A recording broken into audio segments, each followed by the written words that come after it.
Sentire Media. Welcome to the Stop Italian Sounding podcast, uncovering authentic Italian food. I'm your host, Robert Campana, and join me as we delve into the rich heritage of genuine Italian food, exploring its legends, history, and traditions. Through important tips and insightful interviews with industry professionals, you'll gain a deeper understanding of authentic Italian food. Welcome back, everyone, to the Stop Italian Sounding show, uncovering authentic Italian food. So, when most people think of onions, they think of something sharp, strong, something that probably will make them cry when they're sitting there cutting it in the kitchen. But in southern Italy, in the region of Calabria, there's an onion that completely changes that idea. It's called the Red Onion of Tropea, or the Cipolla Rossa di Tropea IGP. And it's very famous for actually being incredibly sweet, delicate, surprisingly versatile, and people can even bite into it like an apple.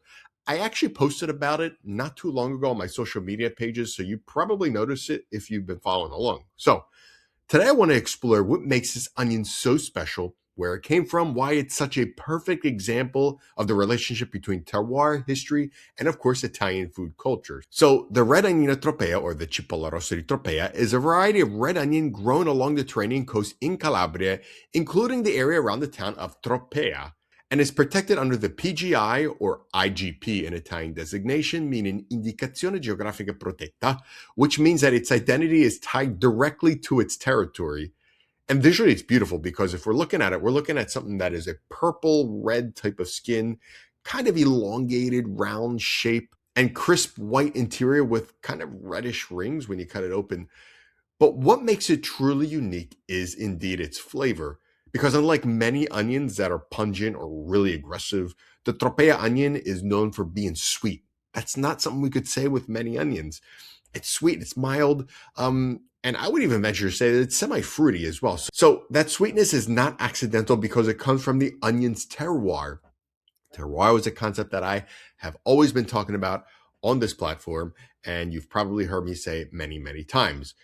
Because we're talking about, in this case, the coastal areas, Calabria, where these onions grow. We're talking about sandy, mineral-rich soils, a mild Mediterranean climate, the sea breezes, and long hours of sunlight. And all these elements obviously influence how the onion develops because of that specific environment, where the onions tend to accumulate more natural sugars and less sulfur, which really gives many onions their sharpness. So when people say that the Red Onion of Tropea tastes different, they're absolutely right. It is not an exaggeration, because this is a perfect example of how terroir not just affects wine or olive oil, but even something as humble as an onion. So the history of the Red Onion of Tropea goes back centuries, and some historians even believe that this onion was introduced to Calabria by the Phoenicians or the Greeks, who traded throughout the Mediterranean. And over time, local farmers adapted the cultivation of this onion to specific coastal environments of the region of Calabria, refining the variety generation after generation. And eventually, the onion became so deeply tied to the identity of the region itself. And today, it's one of Calabria's most recognized agricultural products and is indeed a very important symbol of local culinary pride. And one of the most interesting things about the Red Onion of Tropea is how versatile it is, because it's so sweet, it's so mild. It's often actually enjoyed raw, believe it or not, something you wouldn't normally say about onions. So you could find it sliced into salads, for example, paired with tomatoes and olive oil inside panini, or just, served by itself, even with tuna and bread, let's just say. And obviously you could use it to make other things like onion jams or marmalade, sweet and sour preparations, and even onion-based sauces for pasta, meat dishes, or even cooked and put on top of pizza, which is absolutely delicious. And in Calabria, it's common to see the entire braids of the Tropea onions hanging outside of shops, hanging outside of homes, almost like a culinary symbol of the region. So the Red Onion of Tropea is really a reminder that Italian food culture values something very important, not just the ingredients, but the origin itself.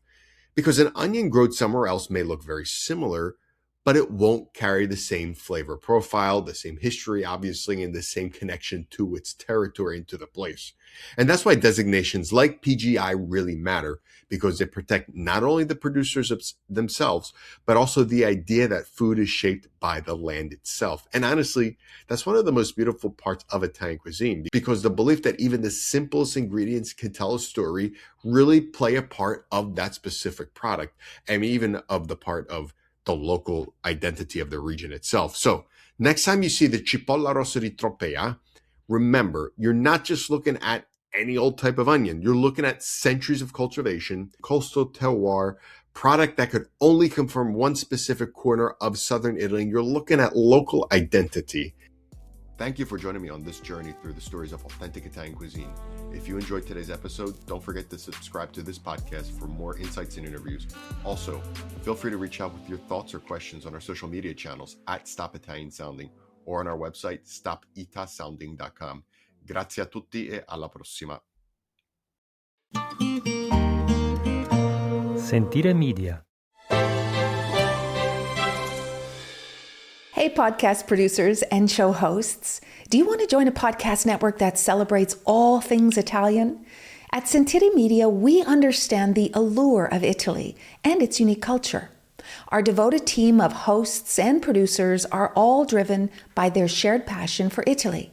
And we work tirelessly to create the best lifestyle podcasts and content that will whisk you away to the very heart of Italy. With us, you can savor the mouth-watering flavors, get lost in the stories from the past, break down the cultural barriers, and truly immerse yourself in the vibrant traditions of this intoxicating country. If you have a great podcast idea or are already in production and would like to join Sentire Media, head over to sentiremedia.com, that's SENTIRE media.com, and find out how to submit your show.